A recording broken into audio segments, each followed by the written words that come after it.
नमस्कार मित्रों, टीएस की बात में आपका स्वागत है। मैं हूं त्रिवेणी सिंह।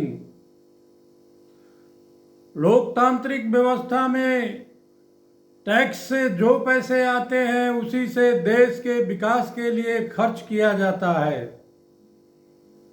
लेकिन आज के परिप्रेक्ष्य में कहा जाए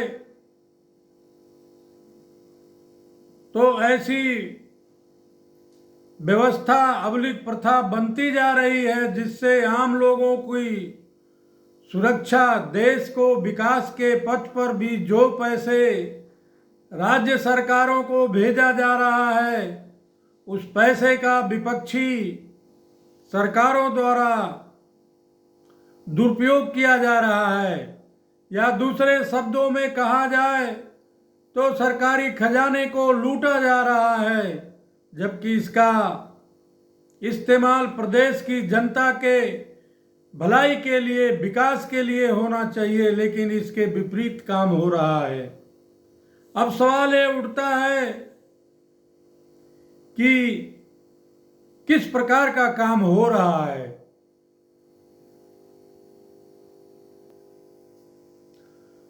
अब मैं राज्यवार ब्यौरा दे रहा हूं। बिहार में राजद का शासनकाल था, पति और पत्नी की सरकार थी।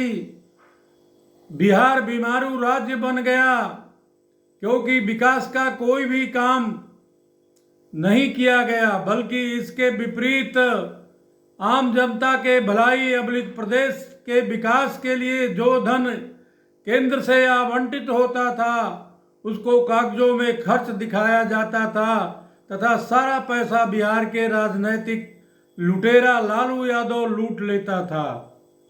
जब इससे भी संतुष्टि नहीं मिली तो लालू यादव ने चारा घोटाला करके अरबों रुपया सरकारी खजाने से लूट लिया। जिस आदमी के पास रहने के घर नहीं, खाने के दाने नहीं, आज उस परिवार के हर सदस्य के खाते में करोड़ों रुपए, अरबों रुपए जमा हैं। ये सब भ्रष्टाचार की देन है। कुछ दिनों तक जेल में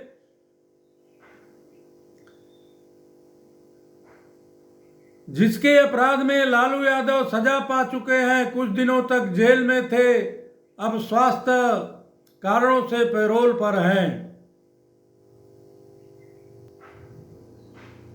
पश्चिम बंगाल में ममता की पार्टी तृणमूल का शासन है। वहां पर केंद्र सरकार द्वारा मनरेगा का जो धन पश्चिम बंगाल को भेजा जा रहा है उस मद में खर्च नहीं कर रही हैं, और केंद्र सरकार उसका यूटिलाइजेशन का सर्टिफिकेट मांग रहा है, उसमें भी आनाकानी कर रही है, क्योंकि पैसा तो दूसरे मद में खर्च कर डाल रही है। प्राइम मिनिस्टर आवास योजना के अंतर्गत जो पैसा प्रदेश सरकार को भेजा जा रहा है वह गरीबों को न दे करके तृणमूल कांग्रेस के जो लोग एलिजिबल नहीं हैं उनको दिया जा रहा है। पश्चिम बंगाल में एक बहुत बड़ा शिक्षक भर्ती घोटाला हुआ है। ये घोटाला अजीब टाइप का है। शायद हिंदुस्तान में कोई भी राजनीतिक दल इस तरह की हिम्मत नहीं कर सकता है।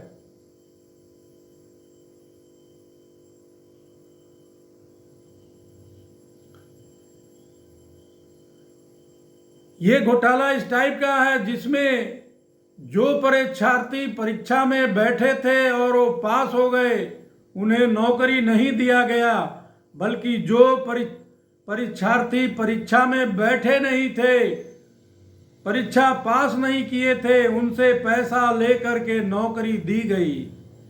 यह मामला सीबीआई और ईडी के इन्वेस्टिगेशन में सही पाया गया।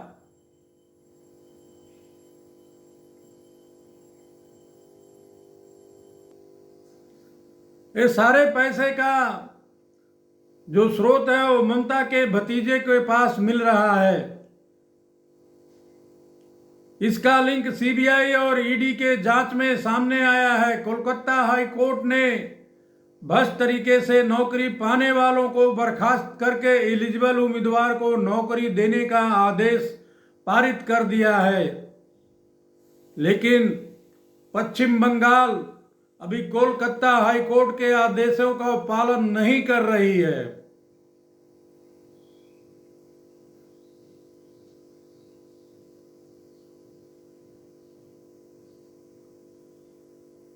अभी पश्चिम बंगाल सरकार के पूर्व खाद्य मंत्री गिरफ्तार हुए हैं, जिनके यहां छापे से नोटों का पहाड़ मिला है।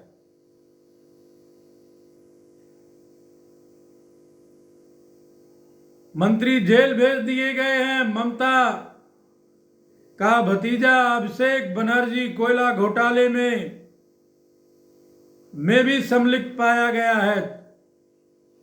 इसी तरह से छत्तीसगढ़ सरकार कोयला घोटाले और शराब घोटाले में लिप्त पाई गई है। छत्तीसगढ़ की एक वरिष्ठ आईएएस महिला अधिकारी को इसी मामले में सीबीआई इंक्वायरी में दोषी पाया गया है और तथा उसे जेल भी जाना पड़ा है।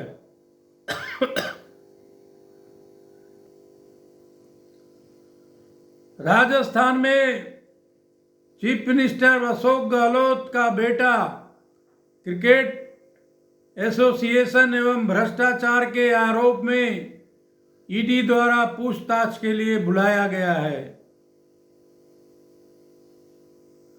मनी लॉन्ड्रिंग में पुख्ता सबूत ईडी के पास हैं। सरकारी खजाने से पैसे लूटकर मॉरिशस में 100 करोड़ भेजे हैं, इसका सबूत ईडी के पास मौजूद है। इसी केस में ईडी ने मुख्यमंत्री गहलोत के बेटे को सम्मन भेजा था और पूछताछ कर रही है।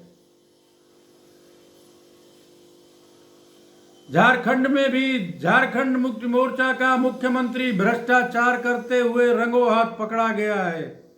सीबीआई और ईडी से पूछताछ चल रही है। तमिलनाडु सरकार का एक मंत्री भ्रष्टाचार के आरोप में जेल में है। दिल्ली सरकार के 3 मंत्री जेल में हैं। मुख्यमंत्री केजरीवाल भी शराब घोटाले में जेल जाने वाले हैं, क्योंकि ईडी ने 2 नवंबर को ईडी कोर्ट में हाजिर होने के लिए सम्मन भेजा है।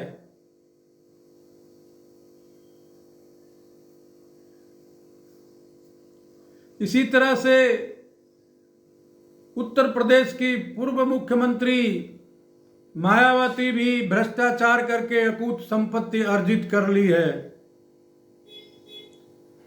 मुलायम सिंह का कुनबा भी भ्रष्टाचार में लिप्त है। कई मामलों में इनकी छानबीन चल रही है।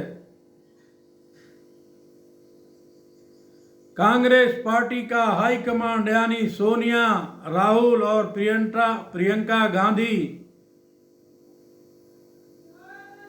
का पति रॉबर्ट वाड्रा भ्रष्टाचार में लिप्त है। यह सब लोग जमानत पर हैं। सरकारी खजाने का पैसा देश और प्रदेश के विकास के लिए है, लेकिन सफेदपोश राजनीतिक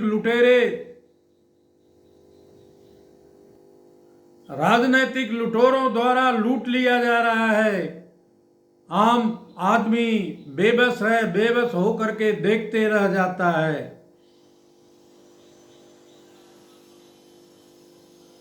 प्रजातंत्र को किस तरह से राजनीतिक लुटेरे लूट रहे हैं, यह भविष्य के लिए शुभ संकेत नहीं है। इसके लिए कानून में बदलाव लाना चाहिए, जिससे जुर्म साबित होने के बाद आजीवन राजनीति करने पर प्रतिबंध लगना चाहिए। जब तक ऐसा नहीं होगा, जब तक राजनीतिक भ्रष्टाचार बंद नहीं होगा। प्रिय दर्शकों, अगर आप मेरे चैनल पर नए हैं या अभी तक मेरे चैनल को सब्सक्राइब नहीं किए हैं, तो मेरा आपसे विनम्र आग्रह है कि आप मेरे चैनल के साथ जुटें। मेरे चैनल को ज़्यादा से ज़्यादा सब्सक्राइब करें। मेरे वीडियो को ज़्यादा से ज़्यादा लाइक करें और शेयर करें। अपने शुभ चिंतकों के व्हाट्सएप पर भेजें। अगर आपका कोई प्रश्न है, सुझाव है तो हमारे साथ साझा करें एवं बेल आइकन की बटन दबाना ना भूलें ताकि आगे आने वाले वीडियो का नोटिफिकेशन आप लोगों तक पहुंचता रहे। धन्यवाद।